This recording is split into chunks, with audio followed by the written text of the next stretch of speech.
지구온난화로 인해 세계 곳곳에서 이상기후가 나타나는 가운데 특히 북극의 환경이 급격하게 변하고 있다고 합니다. 북극권의 영구 동토층이 녹아내리면서 이산화탄소는 물론 심지어 방사능 물질이 방출될 수 있다는 전망도 나오고 있습니다. 오늘 날씨학개론에서 어떤 내용인지 자세히 알아보겠습니다. 오늘도 K웨더 반기성 예보센터장 나오셨습니다. 어서 오십시오. 네, 안녕하세요. 네, 안녕하십니까.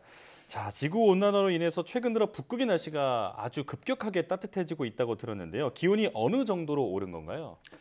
상당히 오르고 있는데요. 작년 12월 14일이죠. 미국 해양대기청이 북극 성적표, 북극을 극적으로 다른 생태로 변화시키는 기후변화라는 보고서를 발표를 했어요. 네.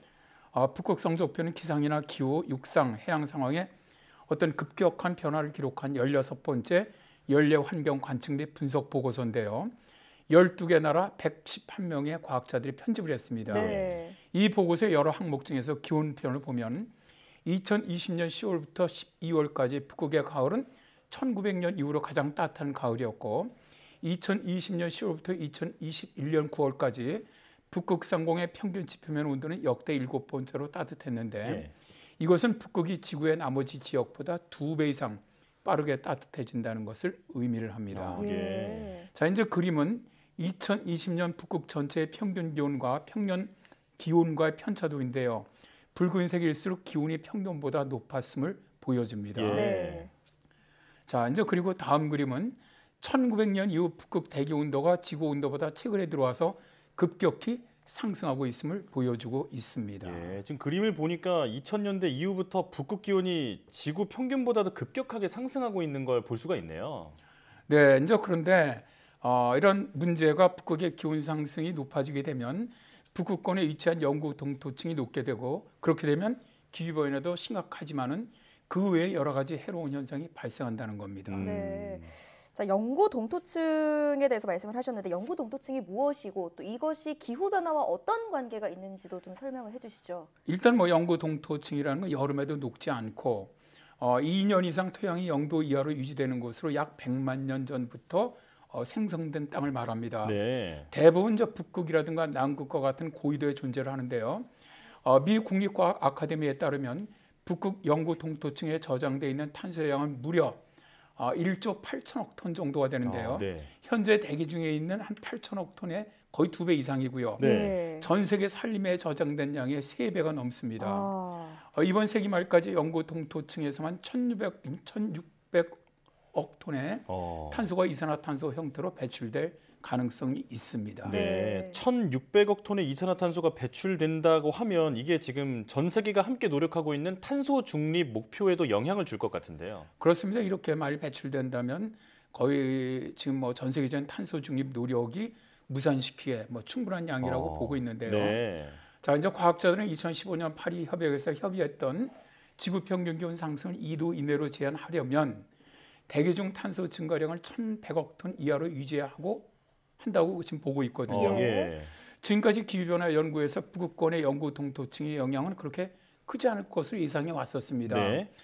세기 말까지 영구 동토층이 기온 상승에 기여하는 정도가 0.2도 정도로 예상하다 보니까 영구 동토층은 기후위기 대응 우선순위에서 밀렸었어요. 그런데 최근 연구에 의하면 영구 동토층은 안전하지 않다는 여러 증거들이 나오기 시작을 했는데요. 네.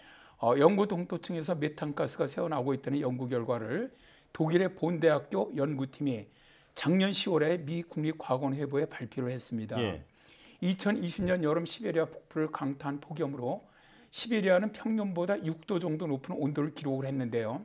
이때 독일이 북극권의 영구 동토 지역의 대기를 조사해 보니까 메탄 농도가 꾸준히 증가하더라는 겁니다. 네. 원인을 조사해 보니까 폭염으로 인해 북시베리아 석회암지대에서 메탄이 대량 방출되어서 2021년까지 높은 메탄가스 농도 수치를 기록했다는 것이죠.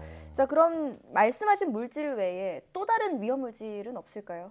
네, 이런 영구 동토층이 높게 되면 이제 온실가스뿐만 아니라 또 다른 공포가 있습니다. 네. 바로 방사능의 대량 누출인데요. 네. 1950년경부터 구소련군은 영구 동토층인 러시아 북서부 해안에서 핵무기 실험 혹은 핵잠수함 침몰 등으로 대량의 방사능을 누출시켰습니다.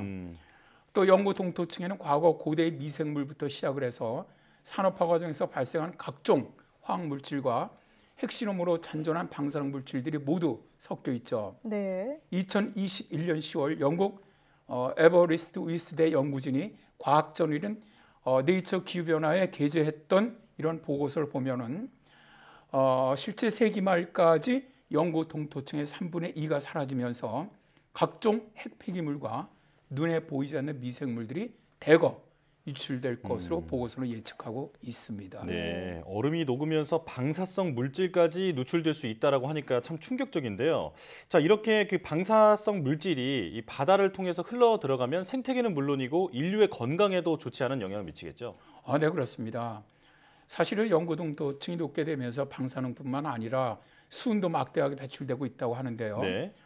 2019년이었죠. 지구물리학 연구지에 게재되었던 논문에서 영구 동토층이 녹으면서 봉인되어 있던 막대한 양의 수은이 방출되고 있다라고 밝혔는데요. 네. 연구팀은 미 알래스카 일대 여러 동토층의 중심부를 채취를 해서 수은 수치를 측정한 다음에 이를 근거로 북반구의 영구 동토층에 함유된 수은의 양을 추산을 했습니다. 예. 그랬더니 약 1억 2천만 리터 이상의 수은이 영구 동토층에 갇혀 있는데 이 양은 영구 동토층을 제한 전 지구의 모든 토양과 대기 및 바다에 있는 것보다 2배나 많은 양이라고 합니다. 네. 미 국립빙설 데이터센터 케빈 셰퍼 박사는 영구 동토층이 녹으면서 수은 일부가 방출되어 사람과 식량 공급에 미제의 영향을 끼칠 것이라고 경고하고 있는데요. 일반적으로 식물이 죽어서 썩으면 분해돼서 이런 수은들이 대기 중으로 방출이 되는데 북극에서는 식물이 완전히 분해되지 않고 그대로 얼어붙어 동토층에 계속 묻혀버리는 것이죠. 네. 생태계 내에서 정지된 수은 순환이 영구 동토층이 녹게 되면 활성화되면서 배출된 수은은 미생물에 먼저 흡수되고 상위 포식자에게 먹히면서 먹이 피라미드 위쪽으로 갈수록 더 축적되고 결국 사람도 다량의 수은을 하면 생선을 많이 섭취하면 위험해진다는 얘기입니다. 예. 자, 영구 동토층이 녹으면 이산화탄소와 메탄뿐 아니라 방사성 물질까지 나오면서 생태계와 인류 건강을 위협한다. 자, 이런 말씀을 해주셨는데요. 자, 그런데 영구 동토층이라는 게 약 100만 년 전부터 생성된 땅이잖아요. 자, 그렇다면 그 고대에 우리가 알지 못하는 미생물이나 어떤 그 바이러스가 얼어 있다가 나올 수도 있는 그런 가능성도 있는 건가요? 네, 그렇죠. 이게 이제 방사능 누출을 주장했던 데가 이제 영국의 에버리스트 워스 대학인데요. 이 연구팀은 영구 동토층이 사라지면서 눈에 보이지 않는 미생물들이 대거 유출될 것으로 예측을 했습니다. 네. 지금으로부터 70년 전 러시아에서 발생했던 탄저균 중독 사건은 영구 동토층에 갇혀있던 미생물의 무서움을 잘 보여주는 사건인데요. 당시 탄저균 중독 사건은 고대에 존재했을 것으로 추정되는 탄저균이 다수의 술록과 사람을 감염시키면서 2,000마리의 술록이 사망을 했고 96명의 사람이 입원을 했고 12세 소년은 사망했던 사고입니다. 네. 당시 탄저균의 갑작스러운 출현의 원인을 과학자들은 비정상적으로 높은 기온으로 지목을 했는데요. 영구 동토층의 얼음이 녹으면서 그 안에 냉동 상태로 보존되어 있던 탄저균이 깨어나 비극이 발생했다는 것이죠. 예. 더 많은 비극이 일어나기 전에 이 영구 동토층이 녹는 것을 막는 게 최선의 방법일 것 같은데요. 좀 당부하실 말씀이 있다면요. 사실 최선의 대응이라는 거는 이제 결국 기온 상승 1.5도를 저지하는 것이 최선의 방법입니다. 네. 예. 그래서 영구 동토층이 녹지 않게 만드는 것이 최선이라고 보는데 앞서 2015년 프랑스 국립과학연구센터의 연구진은 영구 동토층에서 약 3만 년에 살았을 것으로 보이는 고대 바이러스를 발견하는 데 성공한 적이 있었는데요. 이들은 분리실험을 통해서 DNA와 단백질이 모두 살아있는 바이러스를 확보하는 데 성공한 겁니다.